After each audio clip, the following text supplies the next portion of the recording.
You ready? Yeah. But I have an even more important question to ask you. It's the question that I ask all the boys and girls. Do you believe? Yes. Do you believe? Yes. You know, there's a saying that seeing is believing, but I believe also that believing is seeing. For the last 2 years, I've been working with my friends at Macys, traveling around the country. And 2 years ago, in a little town, Mountain Home, Idaho, a man came up to me and he said, "Do you know who's sitting on your lap?" And of course, every father is so proud of their little girl. And he told me that the little girl on my lap was Mary O'Hanlon Blair, the great-granddaughter of Virginia O'Hanlon. And I know that everyone in this room knows who Virginia O'Hanlon was. But you know what the most remarkable part of that story is? That she was thinking of me even in the summer. Because she sent her letter in the summer, and the famous reply came back on September 21st, 1897. The boys and girls think of me all year long. And I love that letter, because it is really true. Yes, Virginia. Yes, Bob. Yes, Mary. Yes, Tommy. There is a Santa, and here I am.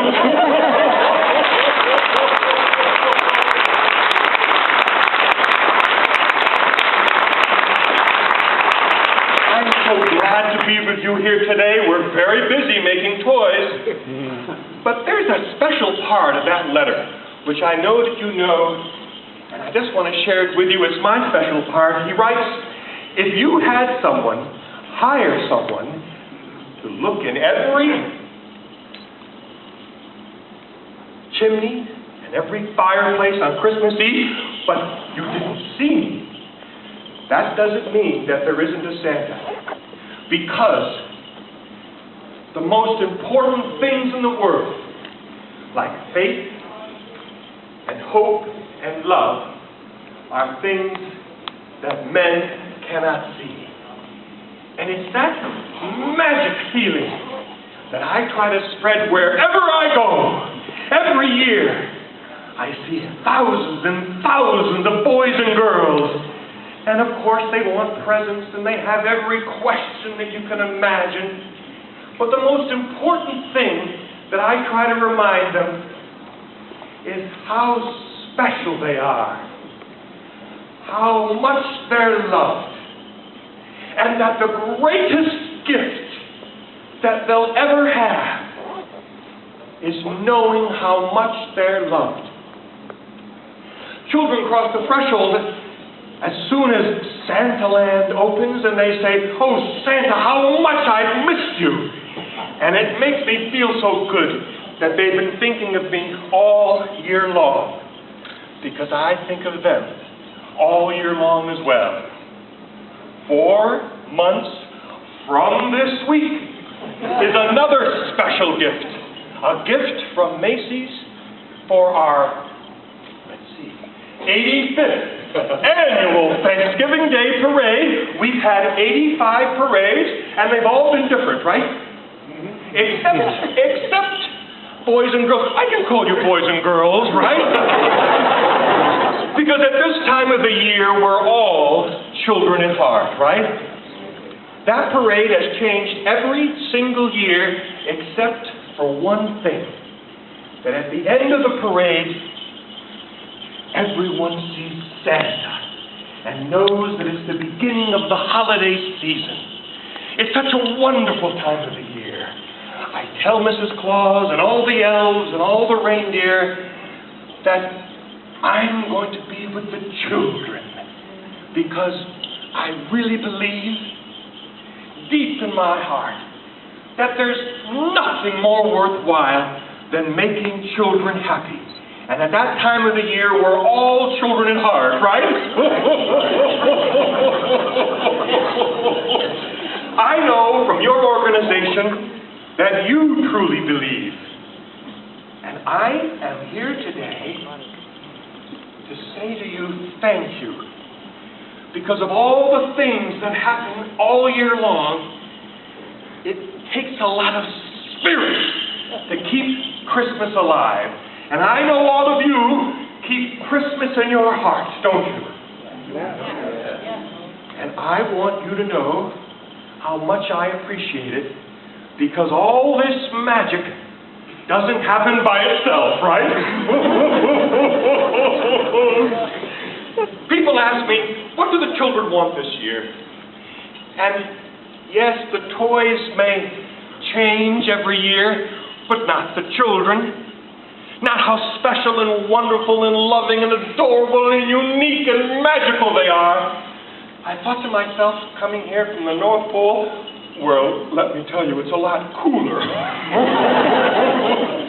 There are so many wonderful stories that I could tell you about the children. The little boy who was so scared of me wouldn't say a word to me, wouldn't tell me what he wanted for Christmas, but as soon as he got off my lap and his parents were out of view, he turns around and whispers, 1151, 1151.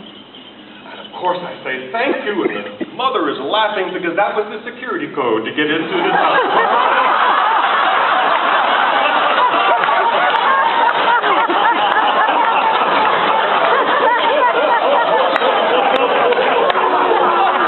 He didn't know what he wanted for Christmas, but he did know that he wanted me to get in. I want to thank you for all that you do to make Christmas special for those that you love. It's all said in the song, keeping Christmas just like the ones we used to know. Because so much of Christmas is remembering it when we were little. And the only way to really love something is to share it. And that's what I tell the children. That's what I explain to them my name means. S is for sharing. N is for the North Pole.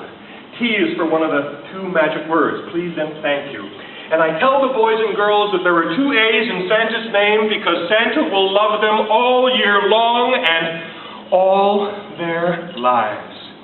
And I know when you remember when you were little, some of you were a little afraid of Santa. You're not now though, are you? It is a wonderful time of the year, and I'm so glad to be here. And I know that you feel like I do, that the greatest gifts we have are our relationships and our memories. And I have a little gift for you. I have a gift that I want to give to you so that you'll always remember today here in Rye, and that you'll always remember you heard this from Santa. One of the greatest days of my life each year is being in the Macys Thanksgiving Day Parade, and I tell people going down the parade, it's not the children who yell the loudest, it's the parents. There was a parent once, many years ago, who was a doctor in New York, who was in a snowstorm, and he wrote a poem for his 3 little girls. And this poem, he never believed in a million years that it would come to mean as much as it does to us right now. So close your eyes. Think of what it's going to be like in 150 days when I'll feel comfortable in this fur coat. And whenever you next hear this, remember where you were here today. This wonderful gift to us from Clement Clark Moore. It was the night before Christmas, and all through the house, not a creature was stirring, not even a mouse. The stockings were hung by the chimney with care, in hopes that St. Nicholas soon would be there. The children were nestled all snug in their beds, while visions of sugar plums danced in their heads. And Mamma in her kerchief, and I in my cap, had just settled our brains for a long winter's nap, when out on the lawn there arose such a clatter, I sprang from my bed to see what was the matter. Away to the window I flew like a flash, tore open the shutters, and threw up the sash.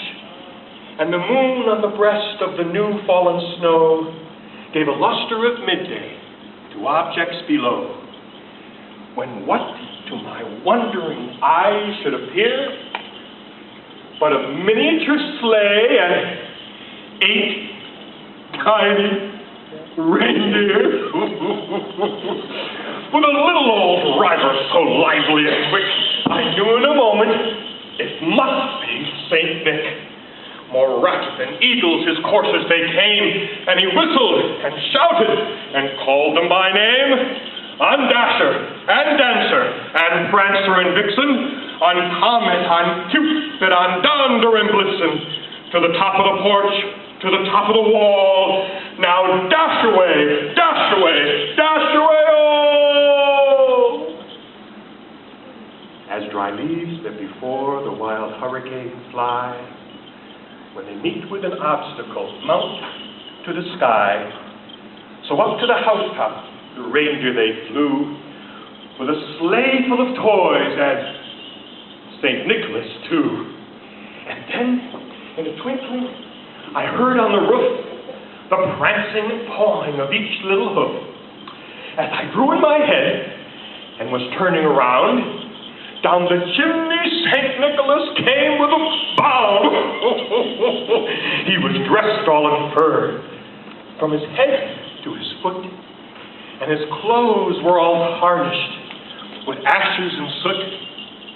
A bundle of toys he had flung on his back. Why, he looked like a peasant, just opening his pack. His eyes, how they twinkled, his dimples, how merry. His cheeks were like roses, and his nose like a cherry. His droll little mouth was drawn up like a bow, and the beard of his chin was as white as the snow. A stump of a pipe he held tight in his teeth, and the smoke it encircled his head like a wreath. He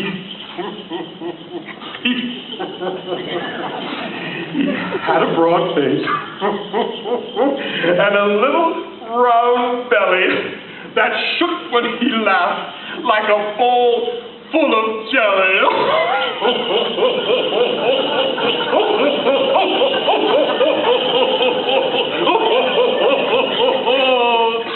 He was chubby and plump, a right jolly old elf, and I laughed when I saw him in spite of myself. A wink of his eye, a twist of his head, soon gave me to know I had nothing to dread. He spoke not a word, but went straight to his work, and filled all the stockings, and turned with a jerk, and laying a finger aside of his nose, and giving a nod up the chimney he rose. He sprang to his sleigh, to his team gave a whistle, and away they all flew, like the down of a thistle. But I heard him exclaim ere he drove out of sight, everyone join with me, Happy Christmas to all, and to all a good night.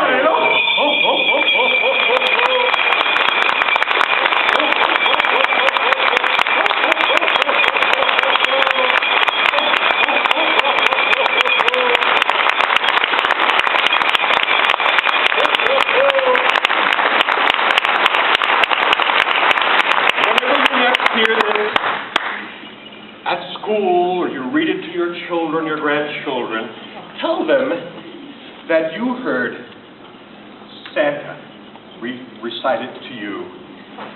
And I just want to leave you with one little thought.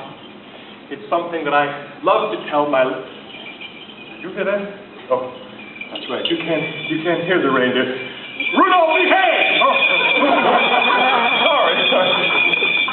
I always remind my special friends, and I know that you are my special friend, because we all believe in the same thing, right? I remind people that the real meaning of Christmas we don't find under the tree. We find it in our hearts.